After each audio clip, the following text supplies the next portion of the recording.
it's no accident that the Queen's, present Queen's grandmother is a direct descendant from the sister of Vlad Dracul, on whom the Dracula stories are named. Are based. So Diana knew this, and then I come across people like an American lady, Arizona Wilder, who again was involved in a victim of this mind control project and was used to conduct rituals for them. Under a mind controlled state, they are mind controlled to conduct these rituals in a certain way. And these were taking place on royal properties in Scotland? Yes, exactly, in Balmoral, and there's a particular place in Belgium which is known as the Mothers of Darkness Castle, which is funnily located in the same area that child murder and satanic ring was based, that came to light, clearly involving the establishment figures of Belgium, and was a massive cover-up. When a real investigator, a prosecutor, got involved, of course, they had to get rid of him, and 300,000 Belgians went on the march one day in protest at the cover-up. Well, all these things interconnect. And she told me that she and another two of such people have told me the same story, that she was actually in Britain at rituals at which Diana was being abused in part of these rituals in a mind-controlled state, because there's no question whatsoever that when you talk to the people I've talked to, that Princess Diana was one of the victims of mind control. One of the things that they do is they mind control the children of the aristocratic families, again, for a reason we've discussed, which is the Illuminati mind, which is different to the regular run of human mind. It cannot stand the thought that it's not controlling events. Therefore, it does not want cuckoos in the bloodline nest.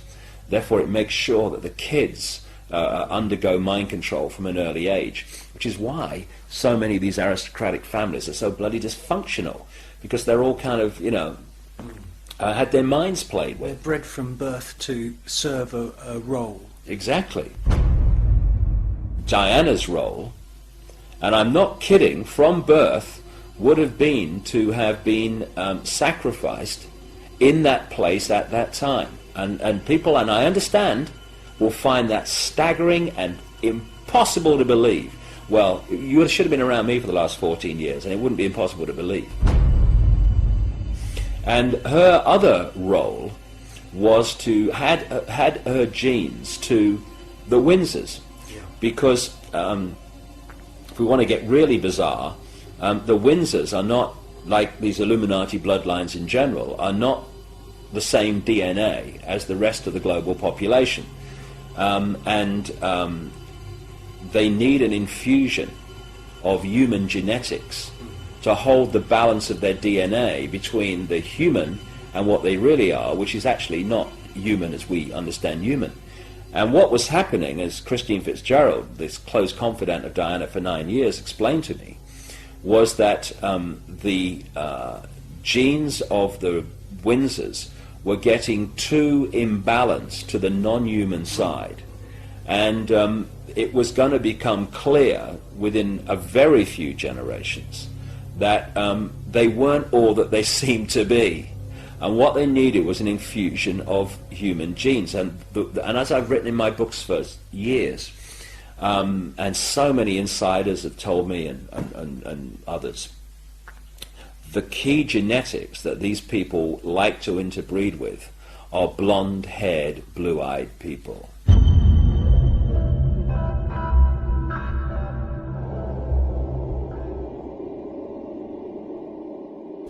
Now, where did I hear that before? Oh yes, Hitler's master race.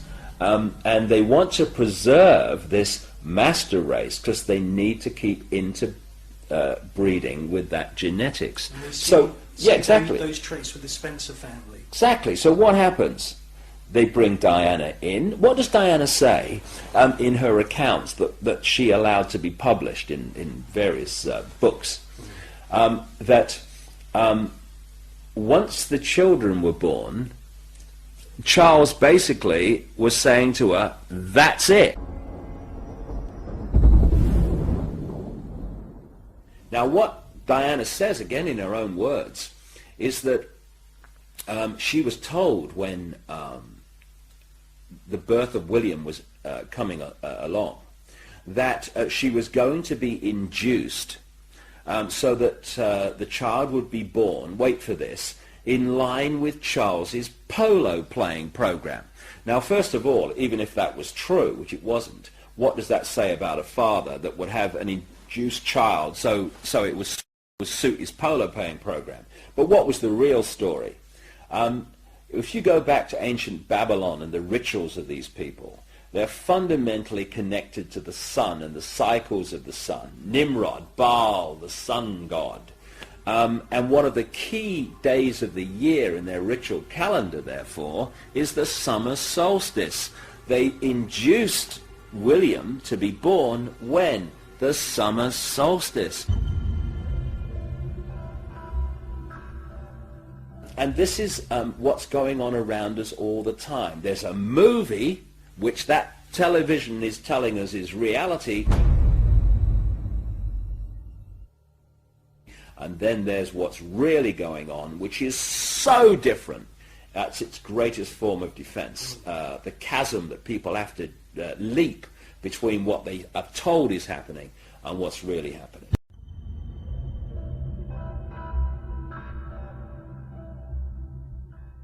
A confidant, Christian Fitzgerald, told me that people who did not support these black occult networks that are controlling not just Britain but increasingly the world, they were feeding her information and warning her that she was in danger.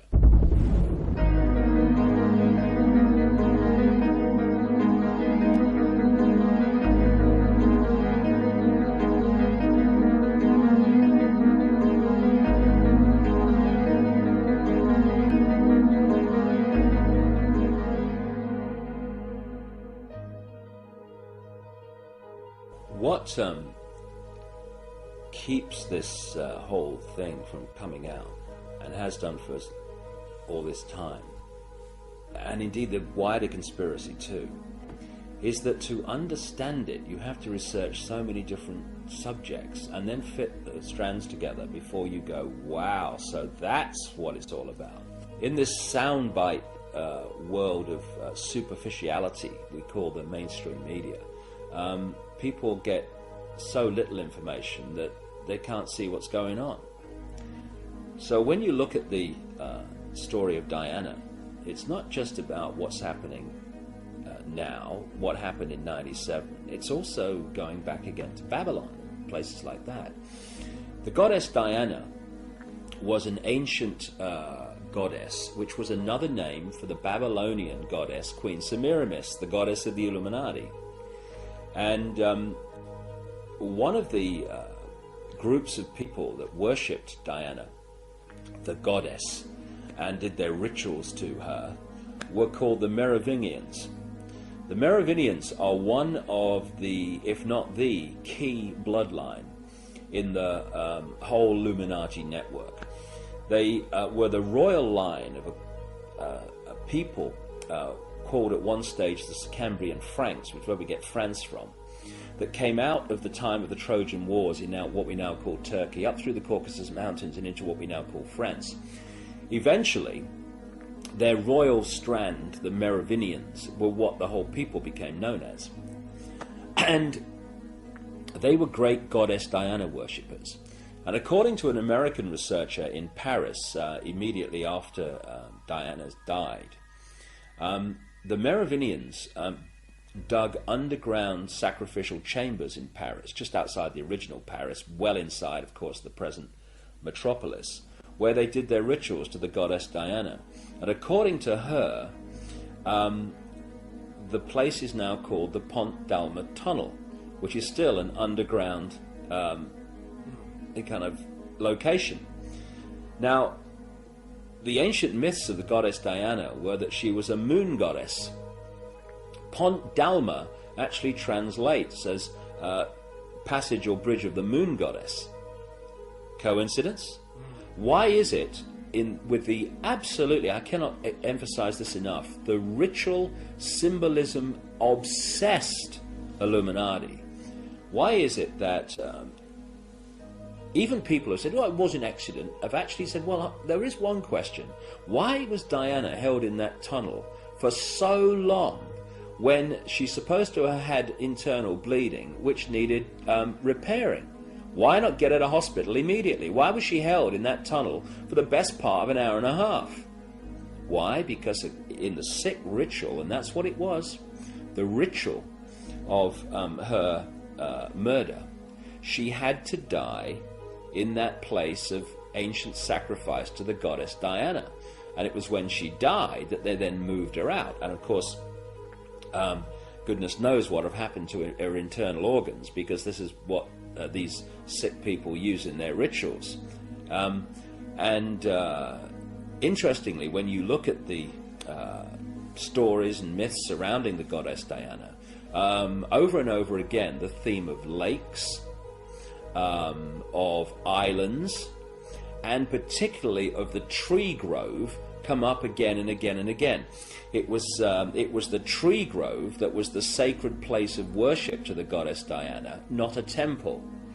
Now, she wanted to be interned in the little church where her father is, just off the Spencer estate in Northamptonshire. And after her death, Earl Spencer says that he decided that she would be buried on the Spencer estate. Where? On an island, in a lake, in a tree grove. And there's also this bizarre story where Earl Spencer says that he had this dream that he had to put 4 black swans on the lake. And he then said to his estate manager, I've had this dream. Do you know where we can get 4 black swans from? And the estate manager said, well, sir, funnily enough, someone's just offered us 4. Oh, yeah, okay. I've seen a pig. Never mind a bloody swan. There it goes. Black swans are an occult symbol, aren't they? Exactly. The whole thing's a cult. And the whole of Diana's assassination was an occult ritual unfolding. Now, what's kind of interesting to me is that when I was researching The Biggest Secret, which I wrote in 1998, which is kind of unfolding now before our eyes, one of the people that I was introduced to was a lady called Christine Fitzgerald, who, as the tabloid media in Britain acknowledged, was a close confidant of Princess Diana for 9 years. They fell out a little while before her death, but for 9 years they were big time close. And Christine Fitzgerald is a hands-on alternative healer and into the esoteric, and therefore Diana could talk to her about things that other people would think, oh, that Diana's mad, she's talking about this, that, and the other now. And I had long conversations with Christine Fitzgerald about the background to Diana and things that she experienced with her. And I had to have a wry smile to myself when the Paul Burrell revelations came out, because much of it was told to me years ago and is in The Biggest Secret. Not least that friendly people from organizations like MI5 were actually feeding Diana information, saying, be very, very careful because they want rid of you. And so when Burrell produced this letter from Diana in which she predicted her own death in a car crash, in effect, it absolutely fits with what Christine Fitzgerald told me about her experience and what Diana said to her.